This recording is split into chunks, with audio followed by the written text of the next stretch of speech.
Hello everyone, welcome to my channel. Today I've got some fascinating stories to share with you from the AITA subreddit. If you enjoy content like this, make sure to like and subscribe. So shall we get started? Story 1. Am I the asshole for taking long showers despite my mom's 5-minute rule? I live in a comfortable house with my family and we're doing pretty well financially.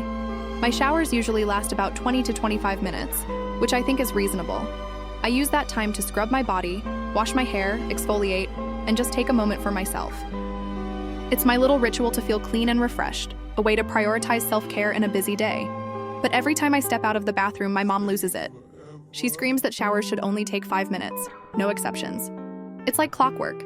She's waiting outside the door, ready to lecture me about wasting time and water, even though I'm careful to turn off the water while I'm scrubbing or washing my hair. I always check if anyone needs the bathroom before I hop in, since I know I take longer than everyone else. I'm not trying to hog the space, I just need that time to feel human. Her main argument is, what are you even doing in there for so long? I've tried explaining that I'm cleaning myself thoroughly, shampooing, conditioning, exfoliating, the works, but it's like talking to a wall. She takes 5-minute showers herself, so she doesn't get it. Her hair is waist length, just like mine, but it's often greasy at the roots, and she doesn't shave because she's had laser hair removal. I'm not judging her routine, but I don't understand why she expects me to follow it. It's not like I'm running up the water bill or leaving anyone stranded without access to the bathroom. Our house has separate rooms for the toilet and shower, so it's not an issue if someone needs to use the facilities while I'm in there. I've started to wonder if this is about more than just showers. Recently, I realized something about my mom's past that might explain her obsession with the 5-minute rule. She grew up in a crowded house with 10 siblings, all teenagers around the same age. I can imagine the chaos, everyone fighting for bathroom time, probably forced to stick to a strict schedule just to make it work. Maybe that's where this rule comes from, a habit so ingrained she can't let it go, even now when we live in a spacious house with plenty of resources. It feels like she's carrying this programmed mindset from her childhood, enforcing it on me like it's still necessary. I get that old habits die hard, but it's frustrating when she won't even try to understand my perspective. I've tried talking to her calmly, explaining that my showers are about more than just getting clean. They're a moment of peace, a way to recharge. But she brushes it off, saying I'm being wasteful or indulgent. Once I even timed her shower to see if she was exaggerating. She was out in 4 minutes flat, hair barely wet. It's like she's proud of it, but I can't live like that. I've considered cutting my showers shorter to avoid the fights, but it feels unfair to give up something that's such a small but important part of my day. I'm not hurting anyone, and I'm mindful of the household's needs. Yet every time I turn off the water and step out, I brace myself for the yelling. It's exhausting, and I'm at a loss for how to make her see that this isn't about disrespect or waste. It's about me taking care of myself in a way that works for me. I've even suggested compromising, like showering at different times or setting a timer to keep it closer to 15 minutes, but she insists on her 5-minute rule like it's a universal law. It's starting to make me feel guilty for something that seems so harmless. I just want to enjoy my shower in peace without it turning into a family feud. So am I the asshole for taking long showers despite my mom's 5-minute rule? Story 2. Am I the asshole for not playing video games for my brother with a nerve disorder? I'm 17, and my brother, who's 16, has a nerve disorder that's gotten worse over time. He used to love video games, spending hours exploring virtual worlds, battling enemies, and customizing characters. But now, his condition makes it impossible for him to play. He's tried adaptive controllers and assistive settings, but nothing works anymore. It's tough to see him lose something he loved so much. A while back, he asked me to play games for him. I'd control the character while he made all the decisions: where to go, what quests to pick, how to spend skill points, even what armor to wear. It was his way of staying connected to gaming, and at first I was happy to help. But honestly, it's become a chore that's draining the fun out of gaming for me. When I play for him, I'm basically a human joystick. He calls the shots, and I just execute his commands. If it's a game I've already played, it's mind-numbingly boring to repeat it without making my own choices. If it's a new game, it ruins the experience because I can't explore or discover things on my own terms. Plus, it takes up hours, time I could spend playing games I actually enjoy or doing something else entirely. I love gaming, but I also need breaks from screens to recharge. Playing for him eats into my mental capacity for gaming, leaving me with no energy to play for myself. I've tried explaining this, but he keeps asking me to do it more, saying it's the only way he feels involved in games anymore. Our parents aren't an option. Mom hates violent games and refuses to touch them, and Dad's hopeless with tech. He needs every button and mechanic explained repeatedly, even in the same session, and he keeps dying, which frustrates my brother. So it falls on me. But after a while, I started saying no. It's not fun, and it feels like I'm sacrificing my own hobbies for his. Then things got worse. He started hovering when I played games alone, backseat gaming, telling me what I should do, critiquing every move. Even when he's quiet, I feel his eyes on me, judging, making me second-guess myself. It's like having a teacher loom over your desk while you're writing an essay. It ruins the vibe. To avoid this, I've switched to playing on my Steam Deck or Switch, tucked away in my room or against a wall so he can't watch over my shoulder. If he tries to butt in, I can move away. He gets upset, saying it's unfair that I won't let him watch when he can't play himself. I suggested he watch streamers, but he says it's not the same. They don't read his comments, so he doesn't feel involved. I get that he's frustrated, and I feel awful for him. His condition sucks, and losing gaming must be heartbreaking. But I'm not his personal gaming service. I need my own space to enjoy things without feeling like I'm performing for him. It's reached a point where I dread turning on my console because I know he'll show up, either asking me to play for him or hovering while I try to relax. I've tried talking to him about how it makes me feel, but he just gets mad or sad, which makes me feel like a jerk. I love him, and I don't want to shut him out, but I can't keep sacrificing my own enjoyment. I'm torn between wanting to help him and needing to protect my own hobbies. So, am I the asshole for not playing video games for my brother anymore? Story 3. Am I the asshole for refusing to finish a cake my mom contaminated at IKEA? I'm 21 and my mom is 51. We recently spent a day together at IKEA, browsing furniture and soaking in the showroom vibes.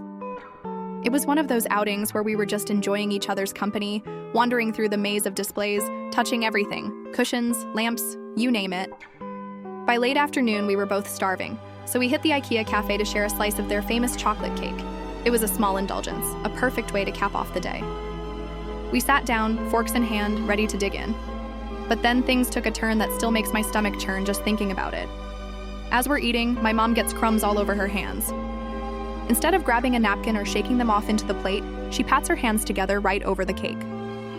Crumbs, dust, and who knows what else from a full day of touching every surface in IKEA rain down onto our shared slice. I freeze, fork halfway to my mouth, and ask, "Mom, have you washed your hands since we got here?"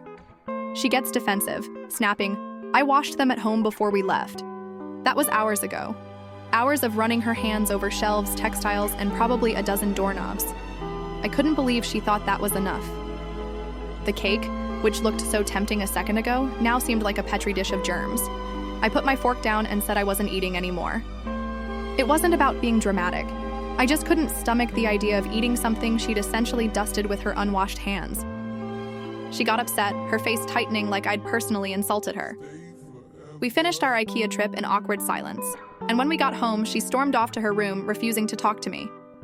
Later, she told me she was broken because I wouldn't eat the cake, acting like my refusal was a rejection of her love or effort.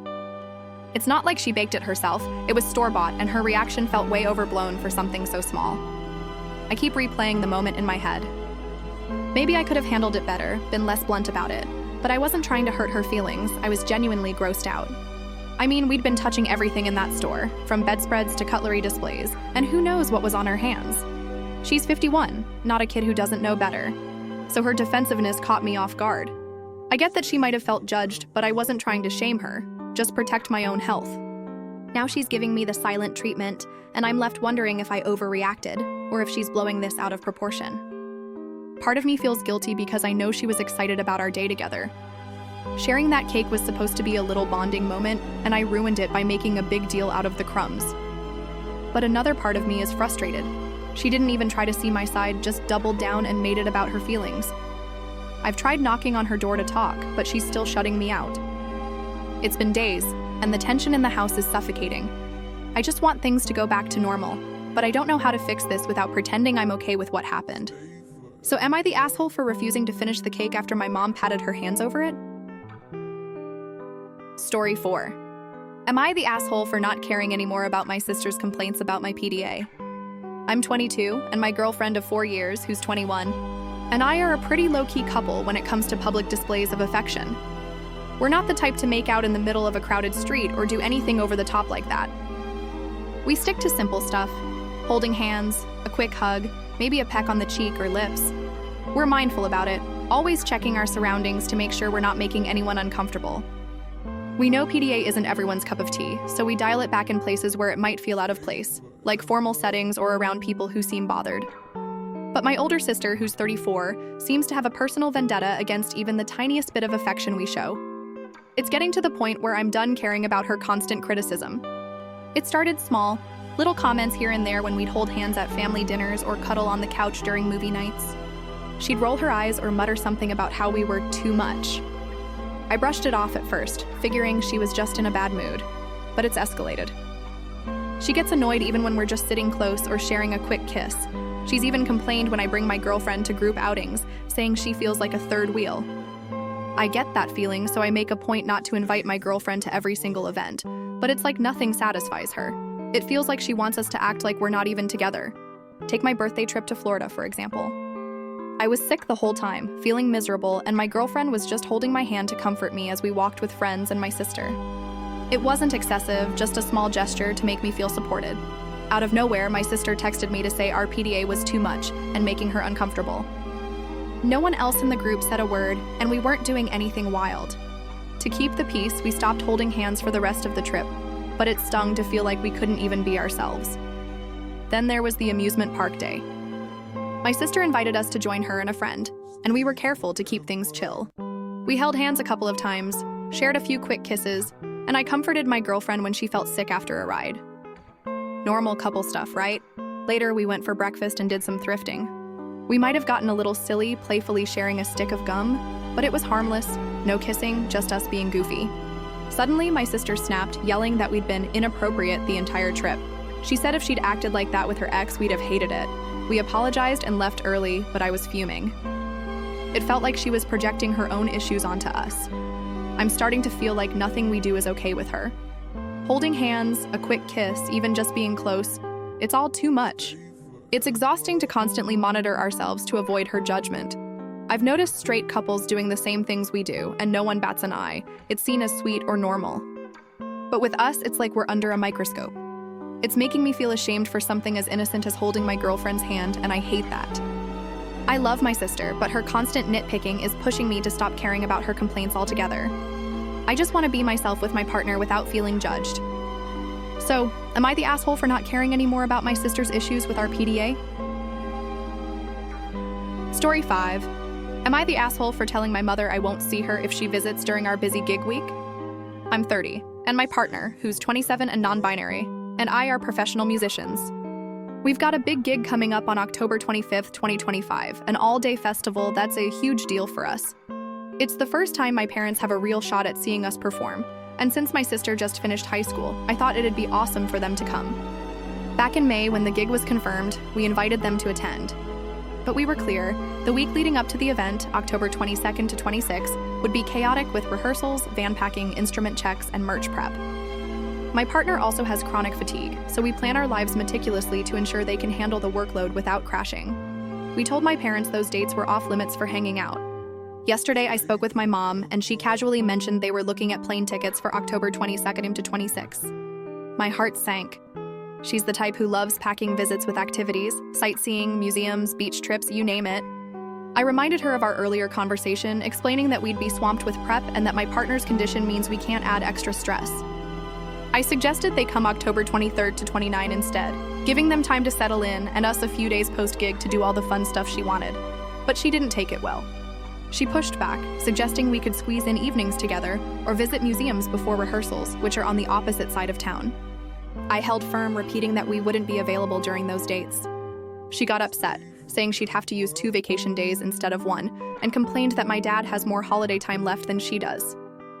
I sympathized but reiterated our boundary. If they come on those dates, we'd only manage a quick hello or maybe a morning brunch at most. She ended the call with a sharp, "Well, maybe we just won't come at all then." It broke my heart. I really want them to see our gig, especially my dad, who's been super supportive. But her reaction felt like she was guilt-tripping me for setting a limit we'd already discussed months ago. I keep replaying the conversation, wondering if I was too harsh. I didn't want to upset her, but I can't jeopardize our performance or my partner's health. The festival is a big opportunity, and we're juggling a lot to make it happen. My mom's intense, let's do everything together energy is tough to manage during a normal visit, let alone during our busiest week. I've tried to be understanding, she's excited to see us, and maybe she feels like I'm pushing her away. But I also feel frustrated that she ignored our clear warning about our schedule. Now she's not talking to me, and I'm worried this will sour their visit entirely. I've thought about calling her back to smooth things over, but I don't know how to do that without caving on our boundary. We've offered a solution. Come a few days later and we'll have all the time in the world to hang out. But her all-or-nothing attitude makes it feel like I'm the one being unreasonable. I want them to come, to share this moment with us, but not at the cost of our mental and physical health. It's tearing me up to think they might skip the trip altogether, but I can't bend on this. So, am I the asshole for telling my mother we won't see them if they visit during our busy gig week? Story 6. Am I the asshole for not sharing food I cooked just for my family with my nephew?